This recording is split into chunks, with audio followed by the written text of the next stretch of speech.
Thank you, Abraham. Thank you for the virtual reality discussion this morning. It really brought me forward. I could really use some words from you to feel better about my life. What is becoming will be in response to what you now choose.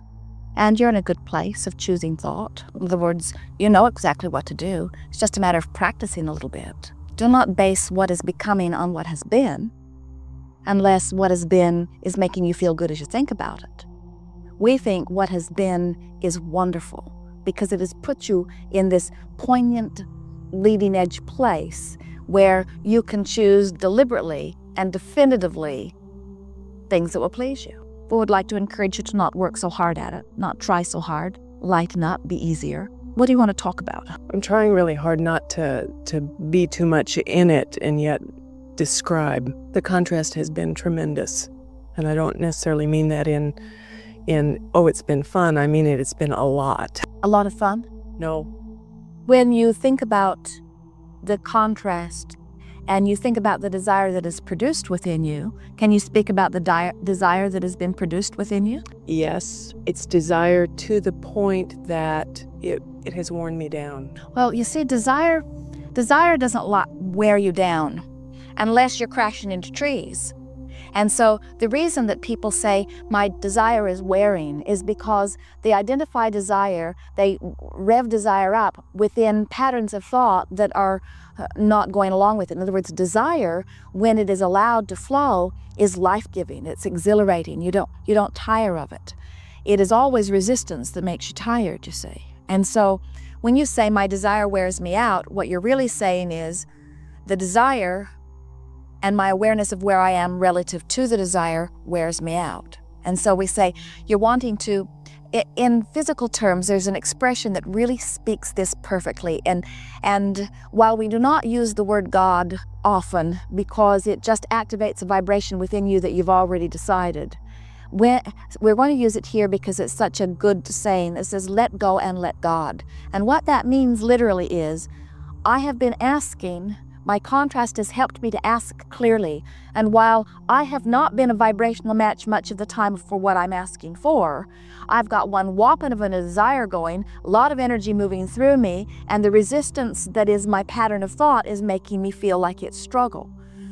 And so the virtual reality game was tailor-made for you, because what it does is it gives you an opportunity for no good reason just to feel good. No good reason. In other words, in fact, that might be a good way to think of virtual reality. I'm doing this for no good reason other than the ultimate good reason of feeling good, because when I feel good, I allow all things that I want. But we want you to think of it not being as this ulterior motive. Oh yeah, I'll do virtual reality so that I can vibrate in a good place so that what I want, which isn't coming, can come. Can you feel where you get off the trail in that? So I'll do a virtual reality which makes me feel really good and distracts me from what's not happening. And so we have to find some way of just vibrating there more of the time, and that's what it is about, just being playful. So where would you like to take us? Now, it's not going to be nearly as interesting these days because audiences really love the nitty-gritty of someone's hard life. In other words, there's nothing more exhilarating than to have a really nitty-gritty exposed and then find solution to it. In other words, crowds of all manner, not just crowds that come to see Abraham, really love it when people speak of triumph over crises. There's just something about wrestling that crisis to the ground and killing it that is somehow satisfying in the physical sense. But it is so much slower. So that's what I don't want to do. I don't want to rehash it here. So do you believe that you have let the universe know what you want? In other words, and if you could speak it in some clear words, speak it for us. What do you desire? In other words, take any topic or all topics. We have time. What do you want? I want creative, fulfilling, rewarding work that's in my field that uses who I am as much as what I know and what I've done. Good. Now, what did you hear her say? I want something different than what I've got. It's all right. We trapped you. I want something different than what I've got that utilizes me in ways that what I'm doing isn't utilizing, which uses more of my creativity, which currently is, in other words, your statement, even though you used the words that were very positive and the expression on your face was, the vibration that was activated was all about what has been. You get the point of this, you see? It was interesting though, and it was true. Yeah. So now, let's just acknowledge that you know what you want, that the universe knows what you want, that step 1 has taken place and that step 2 has taken place, and that the only thing that you've now got to do in order to complete this cycle for rewarding, fulfilling manifestation is you've just got to chill out and let it be. So in that effort, take us on a virtual reality. We're in the redwood forest, and it's an incredibly cool day. We're warm, though, and the ground under our feet is really springy and spongy, and we can hear birds in the trees, all kinds of different birds, and we can even see color from time to time, and the trees are so immense, and you can go up to them, you can put your hand on them, and you can almost feel them vibrate. They're so alive, and there's just peace, just such stability and such continuity, and totally know that you're okay, that everything's all right. Scene ends. Really good. That was a superb moment of allowing. And that is the most productive work that you could ever do. Isn't it interesting? It's off the subject. It doesn't have anything to do. You didn't speak one word about what you really want or need. You just got into this place where, for a moment, you let the universe yield to you a little more what you've been asking for. And the thing that there are two powerful things that take place. One is that you could string a lot of those moments together, so you're allowing. And that sounds logical. It also sounds like hard work. But the bigger thing that happens is, while you practice that, law of attraction responds to that vibration, which gives you easier access to better feeling thoughts more of the time. So it's not just like it's not like we've got this scale with a bucket of bad thoughts on one side and a bucket of good thoughts on one side, and we are one by one tipping the balance of the scale. It isn't like that. It's that we are practicing vibrational proclivity.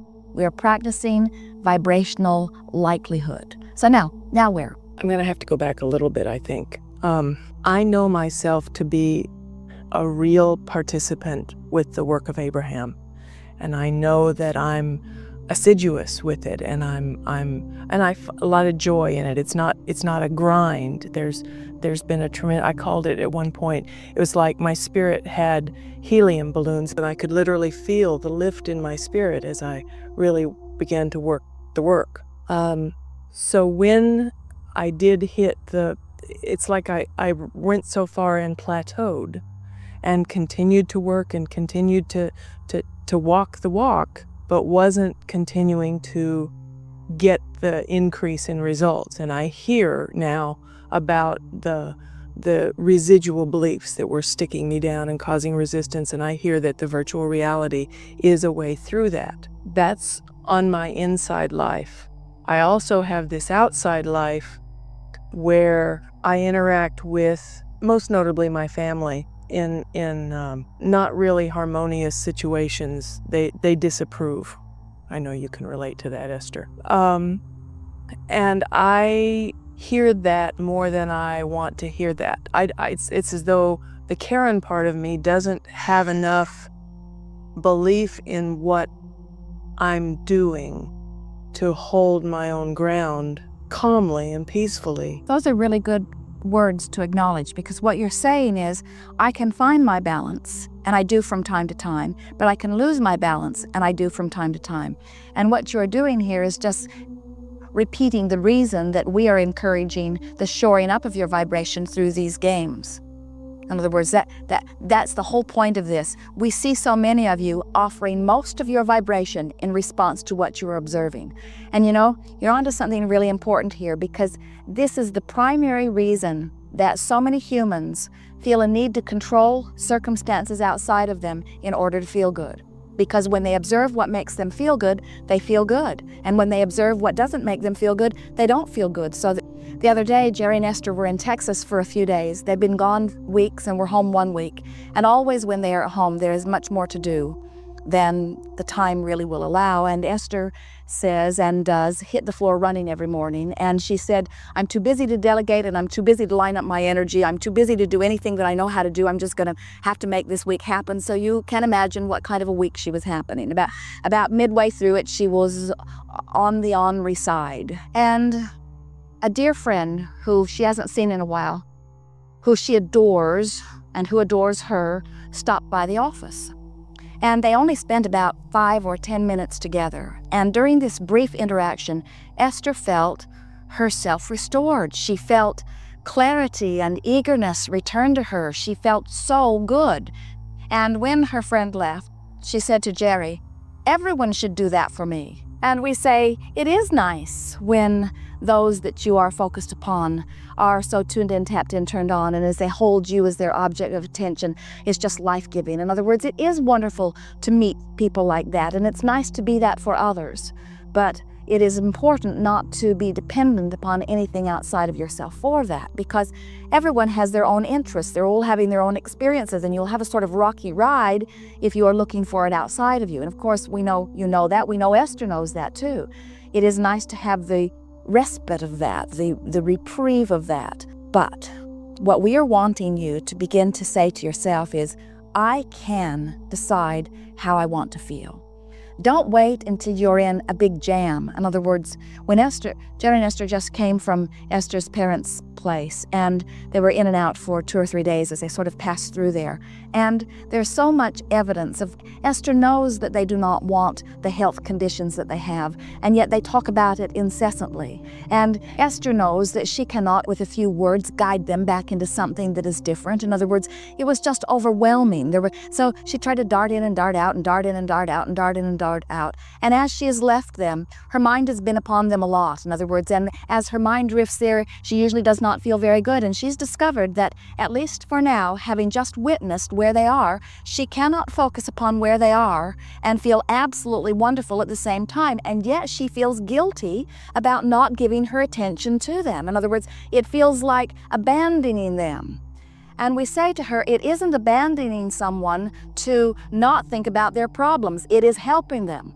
It isn't abandoning someone to think about them in a place that they're not. In other words, Esther could conjure an image of them and feel rather good, but it's hard for her this week to conjure an image of them and feel good because she was just with them. In other words, she spent enough time with them and heard enough from them. She's got these flash lights going on inside of her ideas that she'll just flash back into something that one of them said, and then she has this little vision, and then she shudders a little bit and tries to shake loose from it and then reach for another thought. Well, all of you have those experiences. In other words, we are not suggesting that the world is without things that you do not want to see. When we say there is only a stream of well-being, we acknowledge that there are those who have disallowed the well-being, and so there are factual evidences of things not the way you want them to be. And we know that as observing beings, you're bound to look at them. You can't turn on your television without seeing plenty of them, you see. The question that we're wanting to put to you is, how much of what doesn't feel good are you resonating with regularly, and how much that does feel good? And you are the only one who can tip the balance, because they cannot perform collectively or even individually in a consistent enough way to help you set your tone. You've just got to finally say, I'm going to do it. I love them all where they are, and I understand where they are, and bless them where they are, and I adore them no matter where they are, but I'm going to have to start picking and choosing from among the memories, or from among the experiences, or from among the fantasies. I've got to be more diligent and directive in my thoughts to activate vibrations within me deliberately. Do you ever see it? You see it most often with children, but you can see it with adults too, where they will behave one way with one person and an entirely different way with another person. And it's because they have different activation points. In other words, one person who has already made this decision about them activates that within them, where another activates something else. And so it is a lovely thing when someone has held you purely as their object of attention, knowing your wellness and knowing your clarity, because when they see you in that way and they focus in that way, they can get a very strong vibration going that they might elicit from you. That's what healers did. That's what Jesus did as you sat before him dripping your illness. He did not allow him to see your illness. Instead, he stepped back. He knew your wellness, and he knew it so well that he stayed connected to source. And so he dominated the vibration around you for a moment so that your illness just could not abide in that vibration. And it is a wonderful thing when someone can be an influencer like that. But what we are saying to you is you can be your own influencer like that just by choosing one 30-second good feeling snatch at a time.